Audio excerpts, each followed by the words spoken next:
ഇവനെ കണ്ടപ്പോൾ തന്നെ എനിക്കിഷ്ടപ്പെട്ടു. നിങ്ങൾക്കോ? അപ്പം നമ്മൾ ഇന്ന് പോയിട്ടൊരു റെസ്റ്റോറൻറ്റിലോട്ടാണ്. ഇതാ ഇരിക്കുന്നത് കണ്ടില്ലേ ആൾ, എന്ത് രസമല്ലേ കാണാനായിട്ട്. അപ്പോൾ ഇവിടുത്തെ ആ ഒരു ആംബിയൻസ് അത് പറഞ്ഞറിയിക്കാൻ പറ്റാത്തൊരു ഫീല് തന്നെയാണ്. പോയി തന്നെ എക്സ്പീരിയൻസ് ചെയ്യണം. അടിപൊളി സെറ്റപ്പായിരുന്നു. നമ്മളവിടെ നിന്ന് മോക്ടെയിലൊക്കെ കുടിച്ചു, കുറേ എക്സ്പ്ലോർ ചെയ്ത് അങ്ങനെ നമ്മൾ തിരിച്ചു വന്ന് ഫോട്ടോസും വീഡിയോസും എടുക്കുന്നതിനിടയിൽ നമ്മൾ നമ്മുടെ ബാഗ് തന്നെ എടുക്കാൻ മറന്നുപോയി. പിന്നെ ആ ബാഗിനെ കുറിച്ച് ഓർത്തത്. പിന്നെ വീണ്ടും ചെന്ന് ബാഗ് എടുത്തുകൊണ്ട് വന്നു.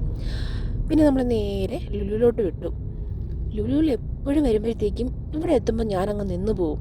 ലൈഫിൽ വൺ ടൈമെങ്കിലും ഇത് എക്സ്പീരിയൻസ് ചെയ്യണമെന്നുണ്ട്. അങ്ങനെ രണ്ടും കൽപ്പിച്ച് കയറിയിരുന്നു. ഇതും ഒരു നല്ലൊരു എക്സ്പീരിയൻസ് ആയിരുന്നു. വേറെ ഒന്നുമല്ല, നമുക്കൊരു നല്ലൊരു മസാജിങ്, ഒരു റിലാക്സേഷൻ, റിലീഫ് ഫീലൊക്കെ കിട്ടും. എല്ലാവരും ഒന്ന് എക്സ്പീരിയൻസ് ചെയ്ത് നോക്കുക കേട്ടോ.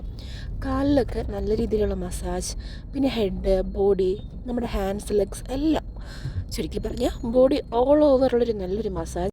സ്ട്രെസ്സിൽ നിന്നും വേറെ എന്തെങ്കിലുമൊക്കെ ഉണ്ടെങ്കിൽ ഒന്ന് കാമാവാനൊക്കെ നമ്മളിത് നന്നായി ഹെൽപ്പ് ചെയ്യും. അതൊക്കെ കഴിഞ്ഞ് വന്നപ്പോഴാണ് ഇവിടെ കുറേ ചേട്ടന്മാർ. ഇവരെയൊക്കെ നിങ്ങളും കാണാൻ ചാൻസ് ഉണ്ട്. എങ്കിൽ പിന്നെ താഴെ കാണുന്ന കമൻറ്റിൽ ഇവരാരൊക്കെയാണെന്ന് ഇവരുടെ പേരൊക്കെ ഒന്ന് മെൻഷൻ ചെയ്തോളൂ. അപ്പോൾ വീഡിയോ ഇഷ്ടപ്പെട്ടാൽ ലൈക്ക് ചെയ്യുക, കമൻറ്റ് ചെയ്യുക, സബ്സ്ക്രൈബ് ചെയ്യുക. ബൈ.